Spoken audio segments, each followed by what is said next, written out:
Hello, mate, to Thrive Nation. Well, it's all about chronic pain today, and I've been treating pain for 25 years as a physician. So I can't wait to speak to our guest today, Court Wing, who's the founder of REMAP Therapeutics and just got so much experience. It's a science-backed episode today because there's a lot of science showing how important this new treatment can be with regards to chronic pain. So just a very warm welcome to Court Wing. Thanks so much for having me today. I really appreciate you having me join you.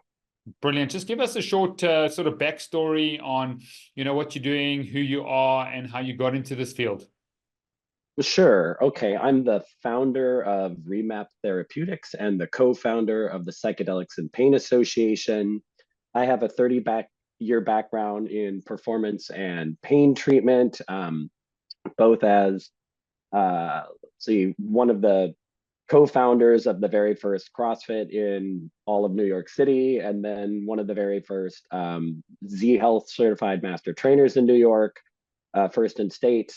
I've worked with the UN close diplomatic protection security teams to develop their fitness and assessment courses. I've worked with hundreds and hundreds of clients personally, as well as in group classes, many of who had performance or mobility issues, and often many of them had unique chronic pain issues that weren't responsive to standard treatment. And so I started having to level up my personal training in terms of the certifications I got, and happened upon a one called Z Health, and that exposed me to the neural hierarchy, where we see that visual and vestibular input, so the eyes and the inner ear, can have a very significant effect on people's pain perception as well as their reflexive stability, which can only further cause pain issues in terms of central sensitization and things like that. And so that was my background. And then in March of 2020, so 4 years ago this past month, I enrolled in the psilocybin for major depressive disorder study trial at NYU, having suffered at that point an increasingly treatment-resistant depression episode of at least 5 years. But also, what I wasn't sharing with most people was I also had fairly consistent, persistent pain of low to moderate level, but it was ongoing. So all of those things came with me into the session room there at NYU. And by the end of the day, I was in complete remission, shockingly, from my depression. But more shockingly, the chronic pain was completely gone. So Wow. all I've done since then is investigate what happened, how did it happen, what are the causes, what allowed me to uniquely kind of capitalize and expand that neuroplastic window and really solidify it. And so I've been connecting with the top researchers around the world in psychedelics and chronic pain ever since then. And that's where all this has come from. Brilliant. From pain to purpose and just helping so many others. That's incredible, Court. And I like that. Pain to purpose. Very nice. yeah, it's a hero doesn't only just receive the treatment and say, oh, it's changed my life. He says, okay, it's changed my life. Now I want to change others and serve humanity. And we need more people like yourself that are willing to do that, pay the price and do the, the research and do the education and then educate others. So well done to you. It sounds like an incredible story. Give us the stats on chronic pain in the US. I know you probably, if you've got worldwide stats, it'll be amazing. But let's really paint the accident out there. We don't, want to sell the ambulance yet, or we want to sell, what the story is, because people are really struggling with chronic pain. So give us some indication of what's going on there. So within the US population, though you can extrapolate this very broadly to most first world or global north countries, and then it changes, of course, as you get to global south countries to a degree. But generally, depending on the stats you look at, 1 in 5 to 6 US citizens are living with chronic pain.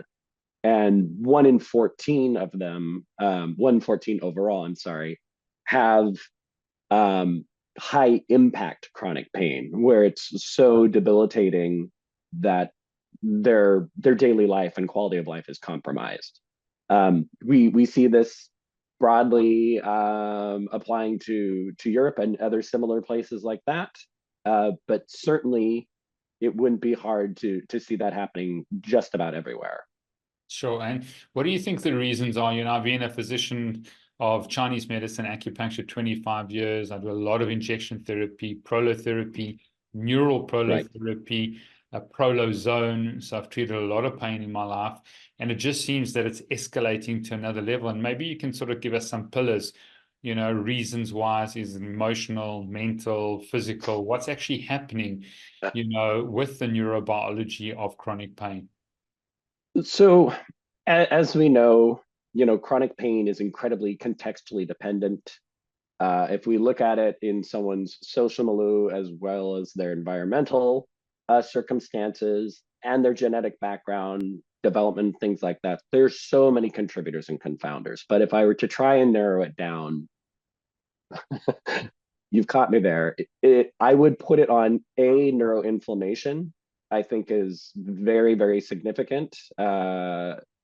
Remarkably, when post dosing, I was already familiar with these concepts, which was fascinating because I was able to identify in real time, coming through my dosing session, what was starting to immediately resolve. And I had altered gut sensation for more than a month afterwards. And it wasn't nausea, it wasn't dizziness, but it was feeling clearly different. And my inflammatory baseline plummeted and I became aware of like truly how bad it had been. And this is one of the fascinating things here is you don't recognize how awful your condition is until its absence is there in stark Yeah. contrast. Um, so neuroinflammation, I would put up there very high, just in terms of the transdiagnostic effects we're seeing of most psychedelics across a broad swath of conditions, both autoimmune, inflammatory, and obviously psychiatric. Beyond that, we live in a very obesogenic environment in terms of processed foods, in terms of, quality of diet, once again, affecting baseline inflammation overall. And we also see, I would say a lot of processed food is just nutritionally deficient. And also because it's been stabilized for shelf life, a lot of the additives, particularly here in the United States, maybe not so much in other countries because of FDA approvals, are even less nutritionally useful Yeah. in the US. Additives that are here in the US are not in Canada or, Yeah. the European Union. So that's another thing. I Let me think lead, let me overall, let me lead you a little please. bit because I've been there and I think it's really important. Is like I think there's a stat that 93% of Americans have nature deficit disorder, just the amount of time being spent Mm, indoor.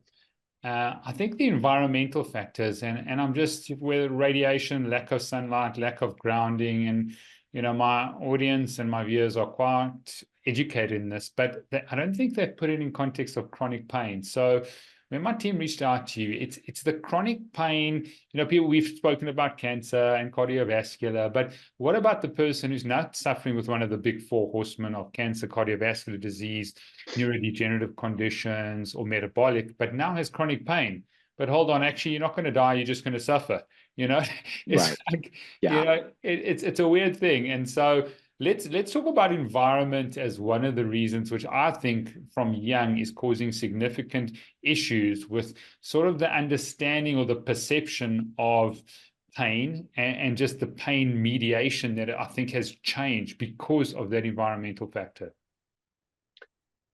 Well, a lot of people that we see, and as I'm sure you're more than aware, and this ties directly, I think, to the outdoors, are uh, they're so movement deficient that they've lost a lot of mobility fluency, let's say movement fluency, and so we go from one flat surface to another in the city. Like, never does your, say, just as an example, your ankle angle change. You're not going down a slope anymore or variegated terrain.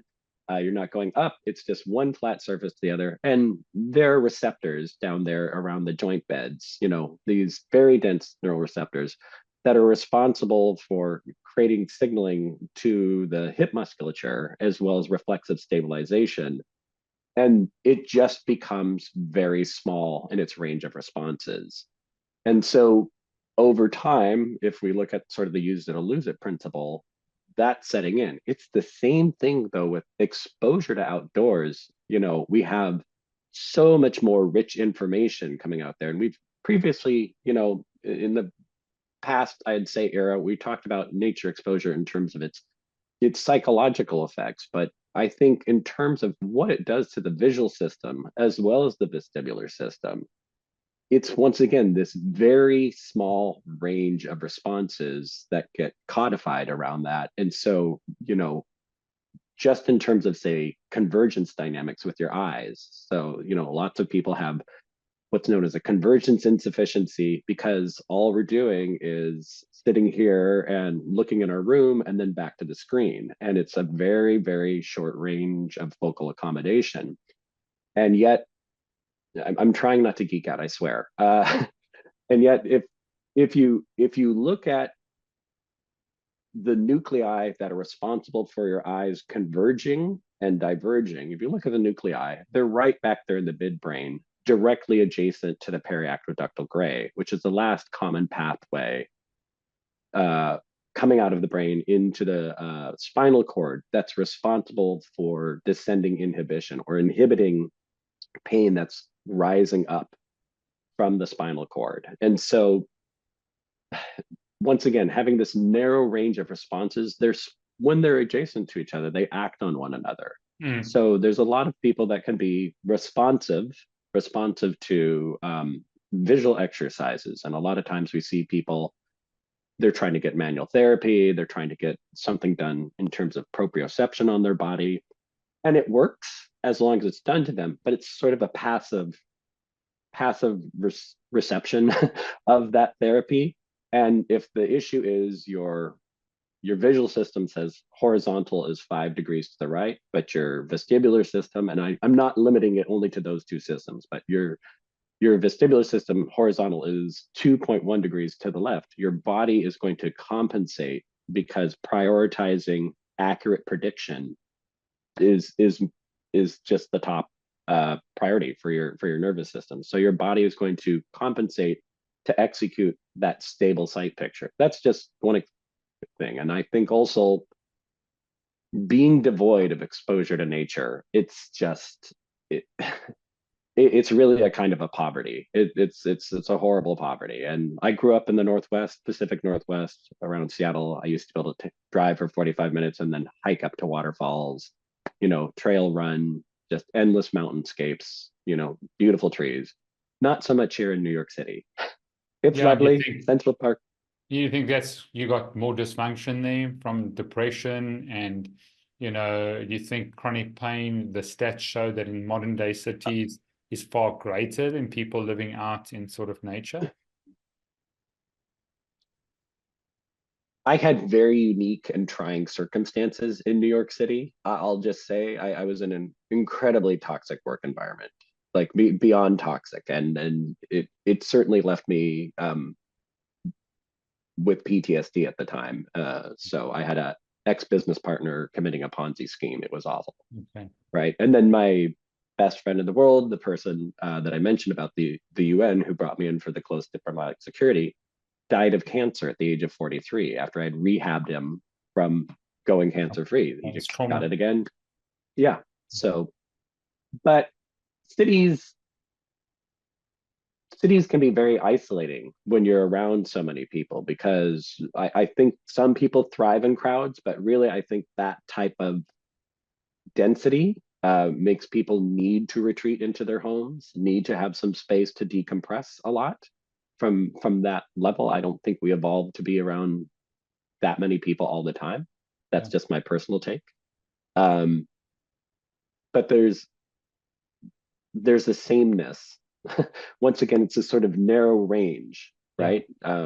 It's like they've done multiple studies in terms of like visual information vestibular input, and like you put someone in a forest or in some other natural environment, and like the sheer volume of data that is streaming in at all times, I think when we think of that information processing, it does so much in terms of descending inhibition, really, and kind of modulating and down regulating the system. Like when you're seeing rich natural environments, there's a sense of assurance, there's a sense of security that comes from that. Yeah, that's powerful. Even water, when I swim in the sea, something happens, down regulates, when you walk Yeah. in nature or mountains. So I do think this is very important for many diseases, but for chronic pain especially. And we can go into the nitty-gritty of, some other, interventions that can help. But I do want you to define what chronic pain is, number one. And then just give us two stories, two avatars of someone that came, possibly a male and female, came through, had tried multiple other interventions, and then went the psychedelic route. We have had quite a few episodes on psychedelics. We work with a psychiatrist here that sits on my scientific advisory board. So the audience and the viewers have some type of understanding, but the reason I'm having you on is that you have the understanding with regards to chronic pain. Now, yes, depression and yes, anxiety, and those are important, but I don't want people not to get any information with regards to the importance of dealing with chronic pain. So chronic pain, as it's generally defined, say by the IASP, so International Association for the Study of Pain, right, is considered to be pain that usually is persisting beyond 3 months, 3 to 6 months. And this is pain that seems to serve no useful survival purpose, right?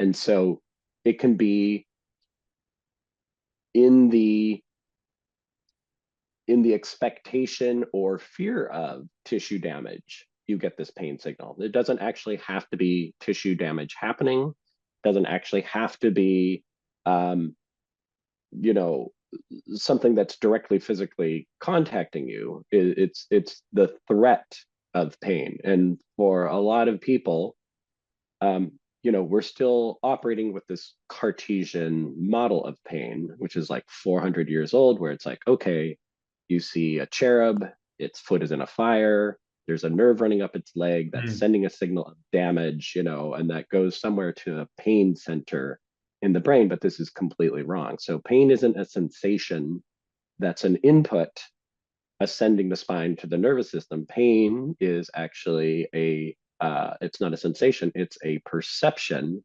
that is an output of the central nervous system. And usually it's a summation of all the incoming data when we're healthy.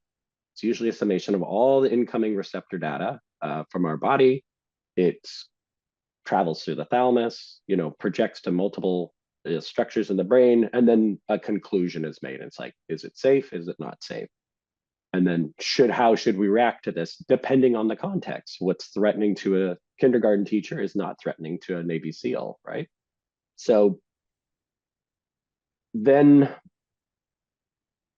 more likely than not, that pain is somehow unaddressed for some period, not always, but unaddressed in some way for some period. And the body starts to, in this cortical receptor loop, we see it running over and over again until it becomes entrenched. So in the same way that someone with depression can have what's called this energy minima, or this entrenchment around, say, a negative thought, usually this top-down processing where like, I suck, I'll never be good at anything, they're just saying that to be nice, like these automatic negative thoughts. It's the same thing with chronic pain in many ways, right? Where it's like a faulty, the common analogy now, it's a faulty alarm system where, the wind rattles the window and off goes it's too sensitive, right? But eventually it could be that there's just short circuits in the in the wiring, and that's causing it to fire, or there's something wrong with the fuzzy logic board in the alarm, and that's causing it to fire for no reason at all, in complete absence of any input or any threat. So one example I can use is, and forgive me for one of our solar retreat clients was a 30-year veteran who, over the course of trying to deal with some fairly significant orthopedic issues, had a military medical malpractice happen where her leg got compressed by the strap on the gurney, causing denervation of her lateral femoral cutaneous nerve. So totally choked off the blood supply. And so she developed CRPS out of that, right? And then that proceeded on to full body CRPS. Eventually, so she has 20 years suffer of chronic CRPS, 2 severe foot neuromas, glossodynia, which is burning mouth syndrome, that's fairly rare, as well as PTSD and depression. We did, 6+, really 8+ weeks of pre-mapping where we're doing pretty comprehensive neural evaluations. So quantitative, qualitative, sensory testing, working on her visual vestibular system, looking for things that were partially responsive, right? And just priming the nervous system. Then we went to our immersive retreat for 6 days, did 3 dosing sessions, but we had already worked out all the regressions that would be necessary while she's in this non-ordinary state of consciousness. And we were able to restore motor function to her toes that had not moved in 7 years within 90 minutes. And the same thing for a fairly intensive surgery on her thumb that had left her unable to use that hand effectively. So very, very rapid turnaround. But fascinatingly, we were also to completely, and I mean completely, turn off the CRPS in her lateral thigh, which she had been wearing shorts up until that point, right? And then we found out she had these very intensive social stressors, social and emotional stressors that were contributing to her glossodynia, and could turn it off at will now. And now it's starting to do that spontaneously. And the foot neuromas that would be at level 10, stepping out of the bed, right? Gone. She started being able to do calf. I never, and I just want to stress this, I never promised this stuff would happen to her. Yeah. I said, these are things that we're looking at. This is what we're hopeful for. It was stunning that we got as much done as we were able to. And her PTSD scores just dropped off the chart. So in terms of another person, Well, so let's just, sorry, before you get into that, just please, CRPS for the audience is complex sorry, pain syndrome. So that's sorry. just regional pain, no problem. And it's a severe condition. So that's important. And then when you say doses, let's just explain what you did there and just maybe Sure. sort of preempt. We might have someone listening who doesn't know what a psychedelic is. Thank you. That's So correct. let's just explain to the audience what it is. So this was one that we did in Colorado. So we were under the legal umbrella there, and it was not something that we provided. I just want to be clear, there's not something that REMAP Therapeutics provided. It was gifted by someone else. So we used natural psilocybin containing mushrooms, right? Psilocybin and psilocin. And the way we go into it is, some of this is a little IP, but we do an assessment dose initially just to see how they respond. We want to familiarize them with that non-ordinary state of consciousness. We also do a fair amount of work prior, making sure that they're able to access previous non-ordinary state of conscious references. So anything to reduce threat or concern about it, right? So we see how they respond with that initial assessment dose. Then a couple days later, we do a larger dose that's trying to really open up that neuroplastic window. So that's when we're seeing all this cortical reorganization going on. There's typically very rapidly, restored descending inhibition, as well as there's this critical period reopening where a metaplasticity gets established that allows pretty much the entirety of that cortical receptor loop to become malleable and responsive to treatment again, which is the fascinating part. So a lot of these pre-mapping interventions we make, when we're trying to see what sort of intervention are they responsive to, it doesn't necessarily have to cross the finish line or be enduring, but we have to see some response with it. And we'll usually choose, best out of three. Post dosing, it's remarkably sticky, and impactful. And then usually will, depending on how they respond, usually two is good within the span of a week, because you need enough time for them to recover between doses. But, you could also add on a third smaller dose as a kind of a finisher. So let me just summarize it, because I think it's important, is basically sure. Ford saying in a very sort of intellectual way is that if you have chronic pain where there's not possibly tissue damage, say in your knee, and then the nervous system becomes dysregulated, your body, it's not you feeling it coming from the knee up to the brain, it's your body doesn't know how to modulate it. So there's these modulating, possibly serotonergic interneurons that are what we call like down regulating the response or modulating the response. Now, what it sounds like from psychedelics is that it's switching on those down regulating interneurons or serotonergic receptors, and I can see you there, or remodulating through neuroplasticity those mechanisms to down regulate those nerves. So the thing that's always struck me that's fascinating about 5-HT2A on that down regulation and the interneurons is that unlike all the other serotonin receptors, 5-HT2A, where we see most of the psychedelic activity occurring at, is the only one that has persisting descending inhibition past nerve ligation. That means past nerve damage, it can still be active in creating that non-opioid mediated inhibition of those arising, those nociceptive signals, which eventually turn into pain. So that's how it's inhibiting pain.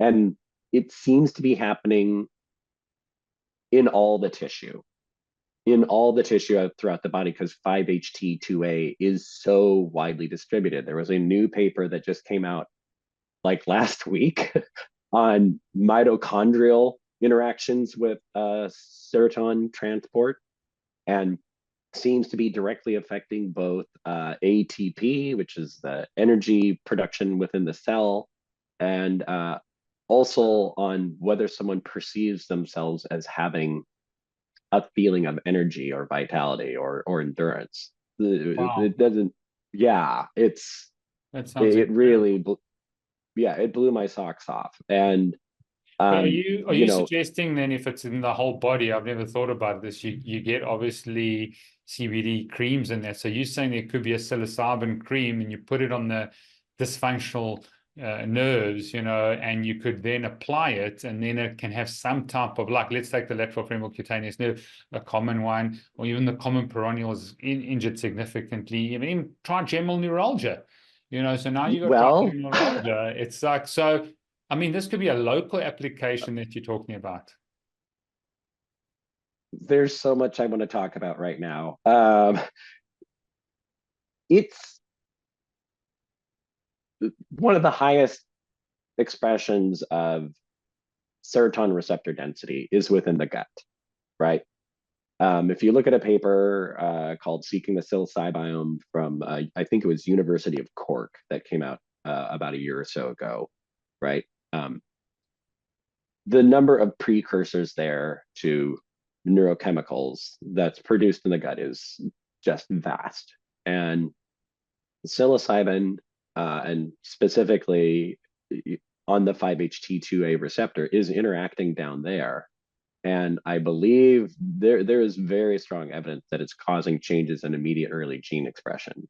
Very strong evidence. And we're also seeing,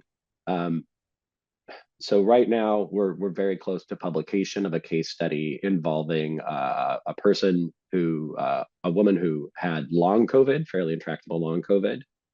And she did a combinational therapy of MDMA with psilocybin. So standard 125 grams of MDMA followed by two 2-gram chasers of psilocybin.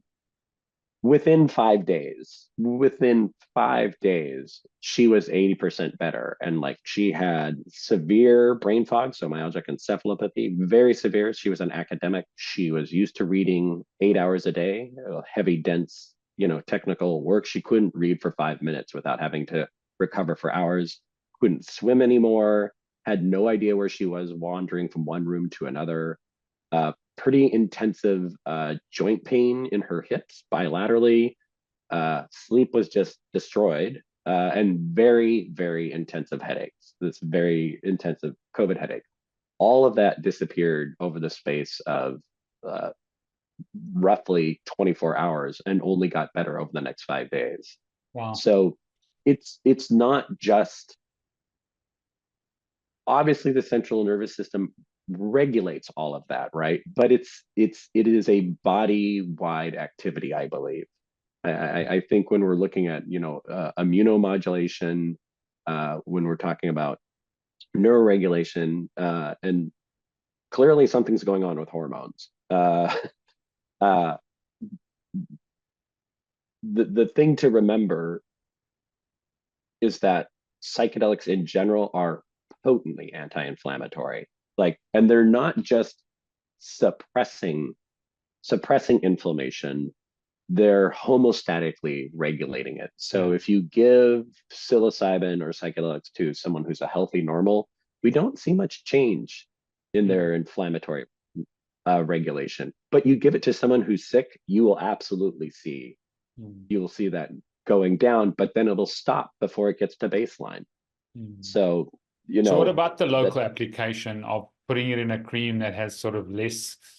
What I'm trying to say is we want to empower people, and I call myself a biohacker because we want to give people opportunity to heal themselves, whether it's through breath work and a bit of a CPD cream, or walking in nature, doing mindfulness. I mean, these practices on your own and together can be extremely therapeutic and beneficial. So is there a place for, I know I'm going to get questions. People are going to say, what about CBD creams, and how's it different to the endocannabinoid system? And, can we apply it on a neuroma, Morton's neuroma? And is there a cream that I can find? I mean, what are your thoughts on that? There's such a swath of response out there that, you look at any cohort, and for sure, some people, 30% or so, will have an astonishing response to it. In terms of whether psilocybin could be put on a local cream and applied locally, certainly there are medicines we see coming out of, indigenous practitioners in the Amazonial tribes that are using sub-psychedelic applications for certain conditions that are applied locally. And once again, for some percentage, there are people that are very responsive to it.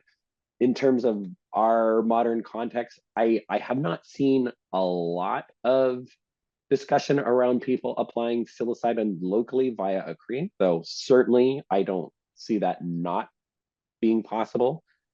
Just haven't heard it discussed.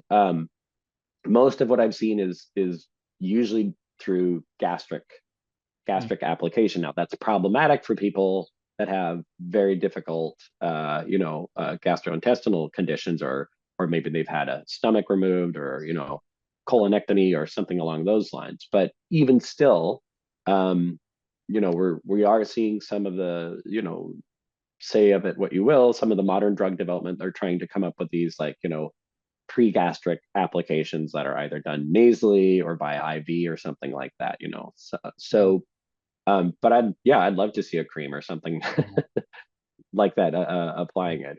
And there are certainly examples out there. There are definitely examples out there, but for something like trigeminal neuralgia or something, which we know is, it's essentially depending, it's almost like phantom limb pain for the face.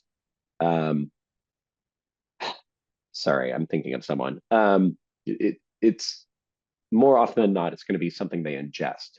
But if they're able to get a great CBD cream and they find it effective for their pain, that's wonderful, and it can be used as a combinational therapy.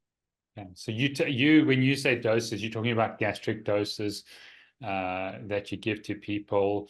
and you do the pre-work, it sounds like. It makes sure that you do this assessment dose. That sounds incredible, just so that people can experience it and you can see the response of that. So just take us, I mean, I know there's a lot of IP, but just take us through a sort of some type of practical way. Someone's thinking out there, geez, I've had chronic pain, I've had trigeminal neuralgia for so long.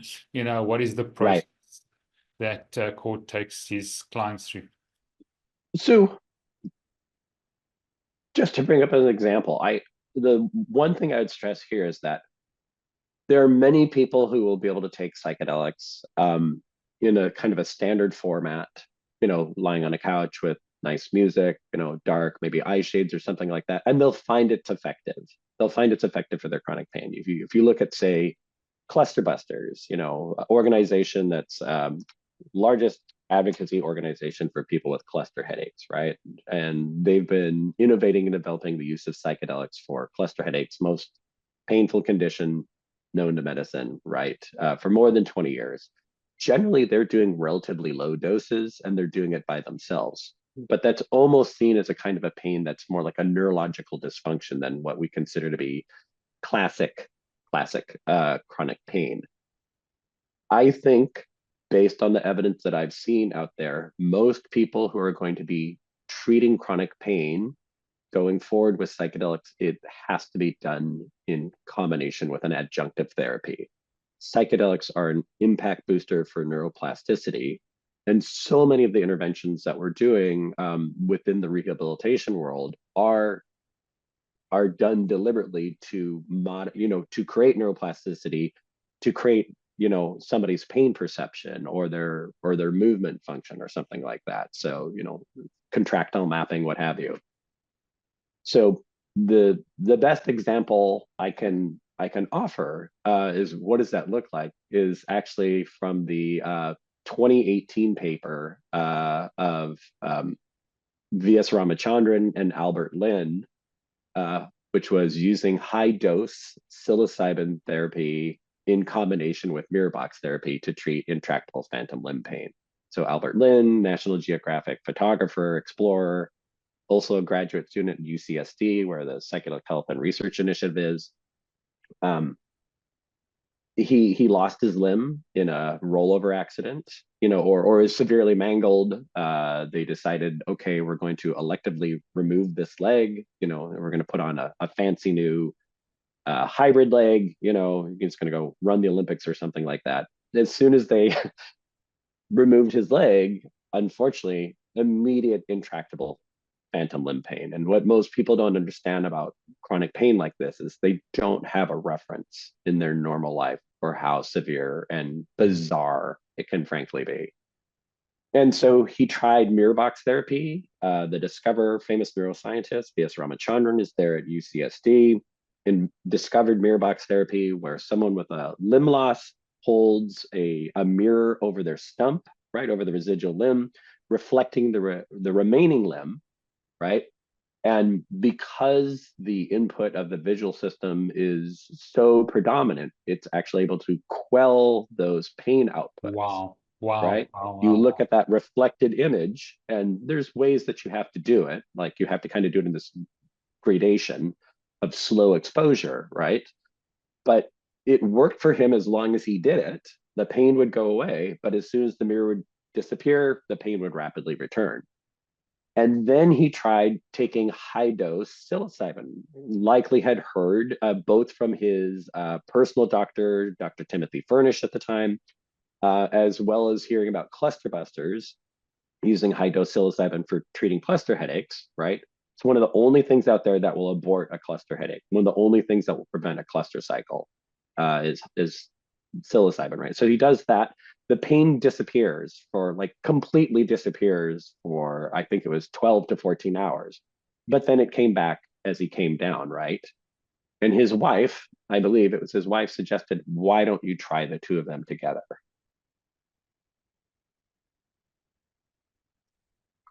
It goes away for like 19 hours and then is diminished by 50% for the next 3 weeks. Sure. And so they start combining other visual field neuromodulation while he's under, and they get it down to completely zero and goes into full remission within 5 weeks, right? And we've seen this over and over again. And in fact, the day after my dosing session, I was lying there on the bed and I said to myself, given this rich visual field interaction, and like now I'm at like, I have zero pain, I have mobility restored, I have motor activity, and we see this massive neuroplastic window. I literally, out of the sky, it came down to me, why couldn't you combine mirror box therapy with high dose psilocybin? And 2 months later is when the paper that held this case study, Chronic Pain and Psychedelics, a review and proposed mechanism of action, came out of UCSD 2 months after my dosing day, written by Dr. Joel Castellanos, who's our chief scientific officer, right? And we've seen this honestly out there over and over again. So we are following the data, right? We are following the data. From my Z Health practice, I was already familiar with stacking different inputs, right? You stack a weak input where there's like a challenged nerve with like maybe something you're very responsive to in your vestibular system. And the thing with the psychedelics is it hits so many different pathways at once, and yet it somehow is responsive to intent, which sounds crazy when you say it out loud like that, right? But it's so contextually dependent, and it's responsive to conditions. And if you're able to prime the nervous system ahead of time, so I'm sorry, I've gone on at length here. If someone out there is thinking of doing this, this is what I would suggest. If you already have a physiotherapy that you follow, and maybe once again, it doesn't quite cross the finish line. It sort of works. Maybe it works briefly as long as you're doing it with your practitioner, but then you go home and it's back. Or maybe it only works for like about 60% relief or 40% relief or something like that, but you're responsive to it. I would spend time really kind of honing in on how to do that, and to do it with a number of regressions. So maybe like you can normally do it standing up and you get a good response, but you might be needing to lie down under psychedelics. Yeah. And so you would want to be able to, can I do it simpler? Can I do it smaller? Can I do it on my back? Can I do it with my eyes closed or my ears plugged because I'm sensitive to sound or something like that? But, this is where I caution people. If you look at another paper by PHRI, they published a case series on microdosing psilocybin, both macrodosing and microdosing psilocybin, in 3 long-term chronic pain sufferers that got published in Pain Journal 2 Septembers ago. And a lot of people, when they do high-dose psychedelics that are chronic pain sufferers, their pain will drop down to zero in about 60 to 90 minutes. It's shocking. It's utterly shocking. And it's not like it's numb. It's not like being on opioids. It's utterly gone. And people will suddenly be able to do things. Now, and I want to caution folks, this is not everybody. Not everybody responds this way. So I don't want to sell false hope here. But for those that are responsive, they're suddenly able to recover motor and sensory activity that's just been inaccessible for years, right? Or severely compromised. And so people get so excited by that, they want to make hay while the sun is shining, but you really have to be cautious at that time to follow a progression, a careful stepwise progression, to make use of that, that new clear signal and kind of scrub away the old one. At the same time, though, your tissue, your nervous system's been deconditioned for quite a while. So go a little slower. Go a little slower. I've heard of instances where people go to other practitioners and they're trying to treat this and frankly haven't done this stepwise progression and careful priming and preparation. And suddenly they'll have motor and sensory restoration. It's amazing. And either A, nothing happens, they don't do anything with it. It's like the pain went away and then it came back. Yeah. They do zero adjunctive therapy, or they do too much. Okay. Right. So when I've worked with people in my rehab practice in the past, the cautionary note I'd have to give a lot of folks for, and because I suffered this myself, the quickest way to re-injure yourself is trying to make up for lost time. Yeah. And it suddenly they can move without pain. The joy is hard to resist, the excitement, but they need to follow a progression. Got you. Some type of yeah. Got you. Why is the visual system? I think this is very important in auditory with regards to chronic pain. If I just think, there's so many visual disturbances now and visual therapists that are popping up, and problems with convergence and problems with the auditory stimuli they're receiving. Look at the private school that my little daughter's at, and other private schools as well. Like 80% of the children in her class, and she's in grade 2, are either getting occupational therapy or physiotherapy, or they're getting speech therapy. And it seems like the visual system has been dramatically effective in it. How does it affect chronic pain? So when we look at, once again, this idea, like this model of there being a nervous system hierarchy, so we have visual field, vestibular, and then proprioceptive, and then interoceptive, right? There's more than that, but let's just say those 4, right? So proprioceptive is our sense of our body, where it is in space and everything. So many of our interventions are based on proprioceptive input, right? Trying to, okay, this joint feels tight, so we're going to move it this way, we're going to move it that way. We're going to work with these stretch receptors, fascial, all sorts of things like that. Or we're going to we're going to do a nerve glide or something. A lot of that is proprioceptive, right? But when you look at how the nervous system is set up, most of this, and this is where really the modern pain science, as well as all the modern science around psychedelics, really start to converge, is based around this idea of predictive processing, right? You're constantly doing, it doesn't feel like it because it's so innate, but we're constantly evaluating our surrounding environment for threats. How am I going to navigate? So if we're talking about convergence insufficiency or something like that, if I'm going towards something fast, I have to be able to rapidly and quickly acquire where it is in relationship to me, or if something's coming at me, startle reflex. If I have an inability to rapidly converge and diverge accurately, that causes a sense of threat within the body. We may not register as threat, but still, that's how we're responding on a low grade or not so low grade level, right? And all of those nuclei for the nerves that operate your eyes, right? They go to different structural components of your cortex, right? So typically, if you think about rapid eye switching saccades, that's often going back to the cerebellum, right? So that's responsible for accuracy, balance, coordination, and integration of sense data. If you talk about smooth pursuits, having your eyes slowly track something back and forth, that's often going to the prefrontal cortex. And once again, that's causing different types of upregulation, downregulation.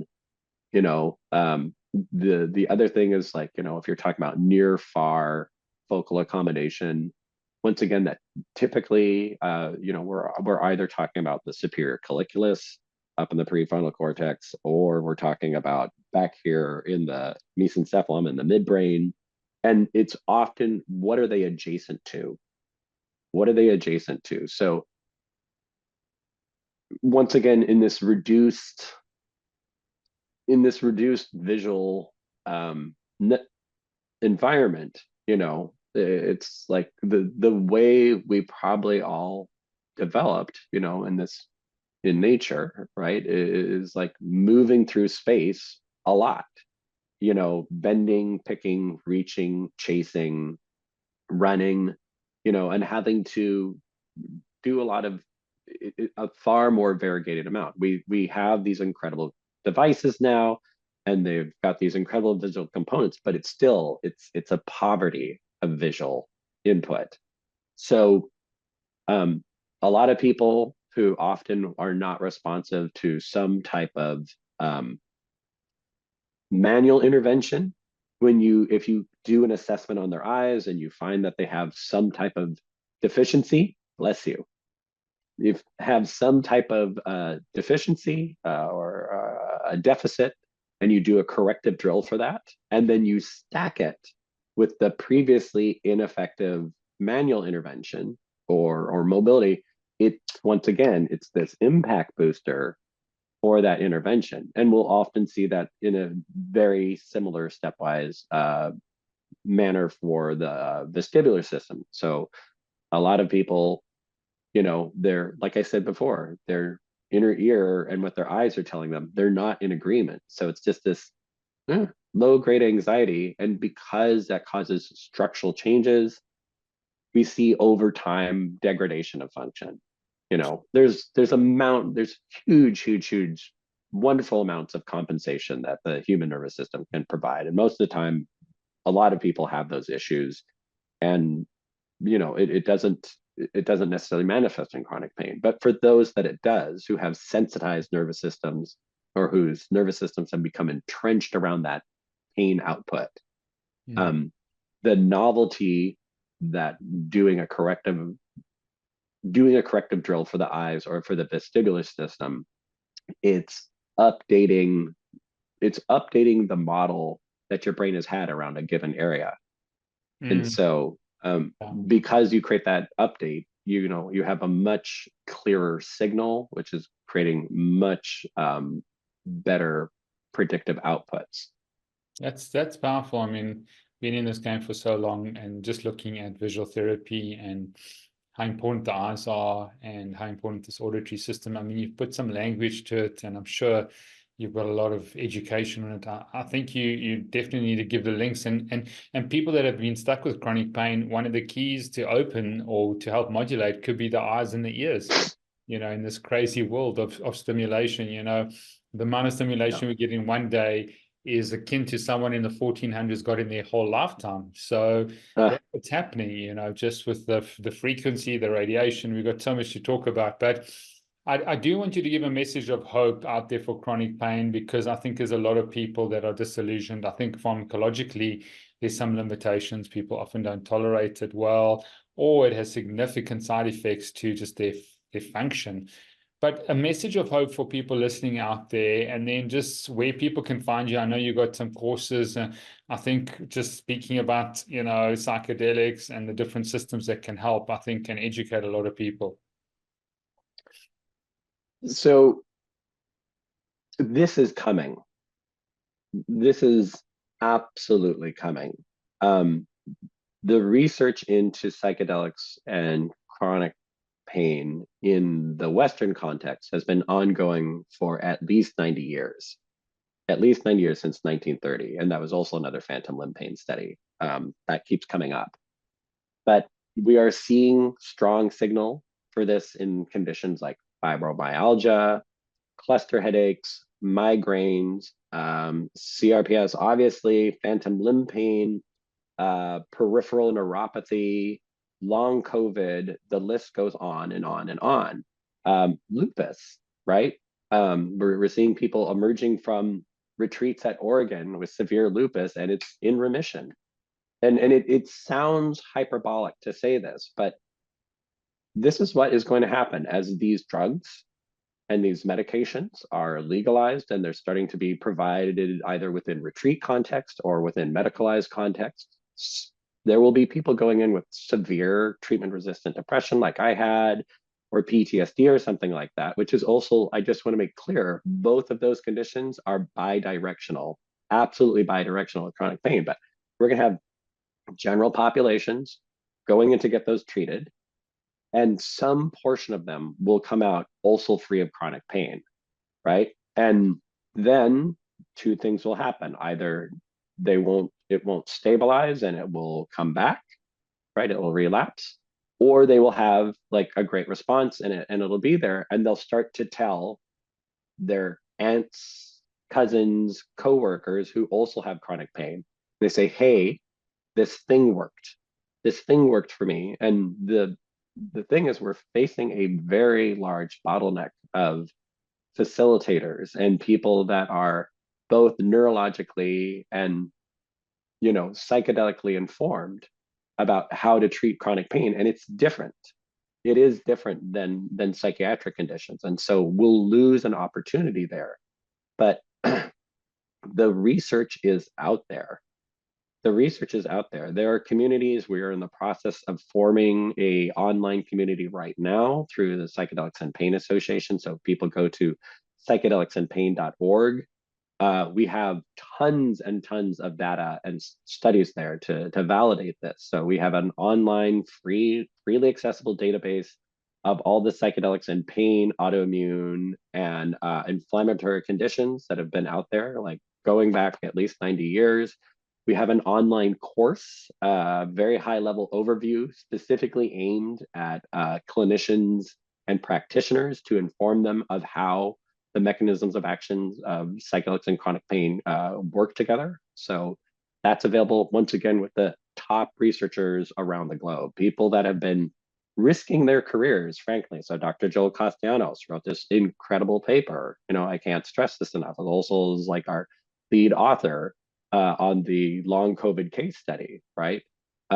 People like Dr. Devin Christie, who discovered, the utility of MDMA and chronic pain and PTSD sufferers, or James Close and Julia Boardman at Imperial, currently conducting the only active psilocybin and fibromyalgia trial in the world, or Professor Jan Rawmakers from Maastricht University, who conducted a large 250-person survey study of like, this is the thing.